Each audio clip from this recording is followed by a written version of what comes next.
ನಿಂತು ಯಾಕಪ್ಪ? ಯಾರವಳು ನಿನ್ನ ಬಂದವಳು? ಅದು ಯಾಕೆ ಸತೀಶ್ ಅಪ್ಪ ಯಾರ ಹೇಳು ಈಗಳು ನನ್ನ ಹೆಂಡತಿ ಅಂತ ಹೇಳು. ನಾನು ಕೇಳಿದ್ದು ನಿನ್ನಮ್ಮ ಕತೆ. ಹೌದಪ್ಪ, ಅವಳು ನನ್ನ ಹೆಂಡತಿ. ಏನಿವಾಗ ಸತೀಶ? ಹೌದಣ್ಣ ಕವಿತಾ, ಅವರು ನನ್ನ ತಂದೆ, ಇವರು ನನ್ನ ಅಣ್ಣ, ಇವಳು ನನ್ನ ತಂಗಿ. ಹಾ, ಇರಲಿ, ಅವರ ಕಾಲಿಗೆ ನಮಸ್ತೆ. ಆಗಿರಬಹುದು ಸತೀಶ್, ಆದರೆ ನಾನಕ್ಕೆ ಇವರ ಕಾಲಿಗೆ ಬೀಳಬೇಕು? ಸರಿ, ನನ್ನನ್ನು ಕಂಡರ ಕಾಲು ಹಿಡಿಯಲು ಕರೆದುಕೊಂಡು ಬಂದಿರೇನು? ಕವಿತಾ, ನೀನು ಹೋಗು, ಅವರ ಕಾಲು ಹಿಡಿದುಕೋ. ಕವಿತಾ, ಇವರು ನನ್ನ ತಂದೆ. ಆಗಿರಬಹುದು. ಇದು ಇವರ ಕಾಲು ಹಿಡಿಯಲಿದ್ರ ಇವರ ಕಾಲು ಹಿಡಿತೀರಾ? ಸರಿ, ಬೇಕಾದ್ರೆ ನೀವು ಹೋಗಿ ಅವರ ಕಾಲು ಹಿಡಿಯಬಹುದು. ನನ್ನಿಂದ ಸಾಧ್ಯವಿಲ್ಲ. ಸತೀಶ್, ತಿಳಿಯುತ್ತೇನಪ್ಪ ನಿನ್ನ ಈ ಒಂದೇ ಮಾತು. ಈಗ ಏನಾಯ್ತು ಅಂತ ಈ ರೀತಿ ಮಾತನಾಡುತ್ತೀರಿ? ಇನ್ನು ಏನಾಗಬೇಕು? ಆಸ್ತಿ ಹಣ ಎಲ್ಲ ಮಾರಿ ನಿನ್ನನ್ನು ಓದಿಸಲಿಕ್ಕೆ ಕಳಿಸಿದ್ದು ಕೆಟ್ಟ ಕಾಲದಲ್ಲಿ ನಮಗೆ ಸಹಾಯವಾಗುತ್ತಾರಂತ. ಆದರೆ ನೀನು ಮಾಡಿದ್ದೇನೆ ಬೀದಿಯಲ್ಲಿ ಬಣ್ಣ ಬಳೆದುಕೊಂಡು ಅಲೆದಾಡುವ ಬೀದಿ ಬಸವೆಯನ್ನು ಮನೆಗೆ ಕಟ್ಟಿಕೊಂಡು ಬಂದಿಯನ್ನು. ಅಪ್ಪ, ಈ ಸಮಾಜದಲ್ಲಿ ತಂದೆ ತಾಯಿ ಮಾಡುವುದನ್ನೇ ನೀವು ಮಾಡಿದ್ದೀರಾ. ಅದನ್ನು ಬಿಟ್ಟು ಈಗ ಕೆಲಸಕ್ಕೆ ಬಾರದಿರುವ ವಿಜಯವನ್ನು ಎತ್ತಿದರೆ ಸರಿ ಇರೋದಿಲ್ಲ. ಏನು ಮಾಡುವೆಯೋ? ನಿನ್ನ ಪಾಲಿಗೆ ತಂದೆ ಅಣ್ಣ ತಂಗಿ ಸತ್ತು ಹೋಗಿದ್ದಾರೋ? ವಯಸ್ಸಿಗೆ ಬಂದ ತಂಗಿ ಮನೆಯಲ್ಲಿದ್ದಾರೆಂದು ತಿಳಿಯದೆ ಇಂಥವ ಸಂಘ ಮಾಡಿಕೊಂಡು ಹೋಗಿದೆಯಲ್ಲ, ನಾಚಿಕೆ ಆಗುವುದಿಲ್ಲವೇ ನಿನ್ನ ಏತಕ್ಕೆ? ಈ ಯಜಮಾನರೇ, ಈ ನಿಮ್ಮ ಬಾಗಿ ಹಿಡಿದು ಮಾತನಾಡಿ ನೋಡು, ನಾನೇನು ಓಡಿ ಬಂದು ಈ ನಿನ್ನ ಮನೆಯನ್ನು ಹೊಕ್ಕಿಲ್ಲ. ಈ ನಿನ್ನ ತಪ್ಪನ ಕೈಯಿಂದ ತಾಳಿ ತಾಳಿ ಕಟ್ಟಿಸಿಕೊಂಡು ಬಂದಿದ್ದೇನೆ.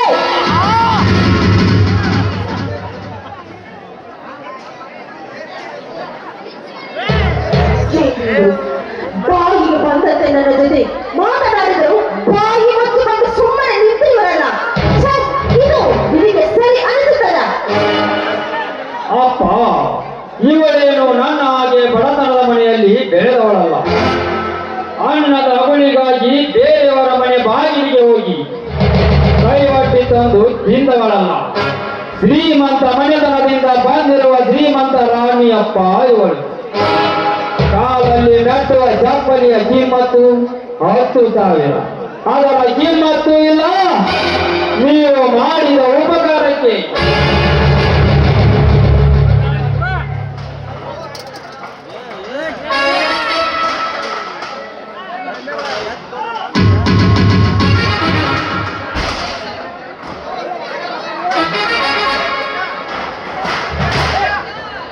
ನೋಡಿ ಶ್ರೀಮಂತರೇ, ಆಗಿದ್ದಾಯ್ತು, ವಿಚಾರ ಮಾಡಿ ತಿಳಿಸೋಣ.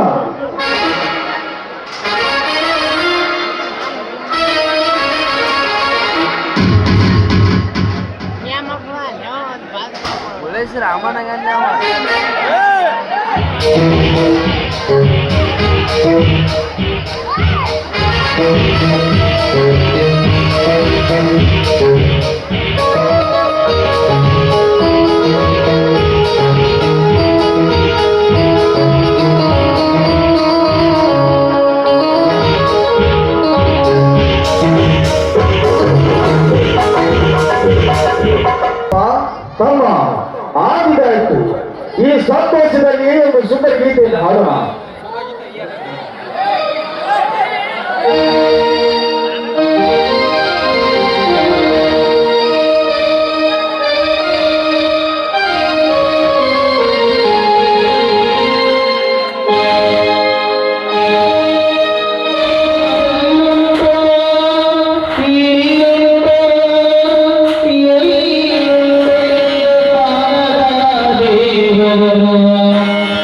ಓದುವುದು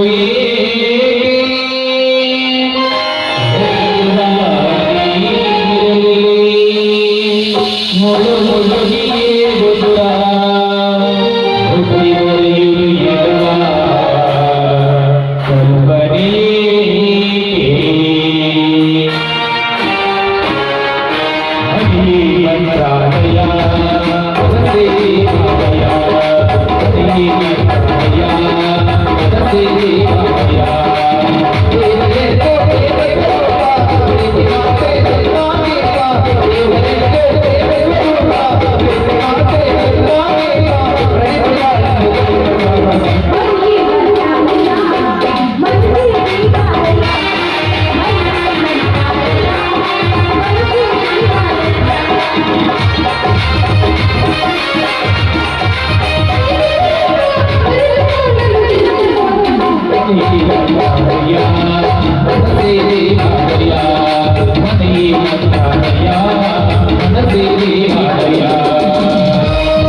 ಸರಿ, ಹೀಗೋ ಈ ಮನೆಗೆ ಆಕೆಗೆ ಸ್ವಸ್ಥವಾಗಿ ಈ ಮನೆಗೆ ಬಂದ ಆಕೆ ಬಾಳ ಬಲಗಾಲಿಟ್ಟು ಒಳಗಡೆ ಬಾ, ಆರತಿ ಮಾಡ್ತೇನೆ.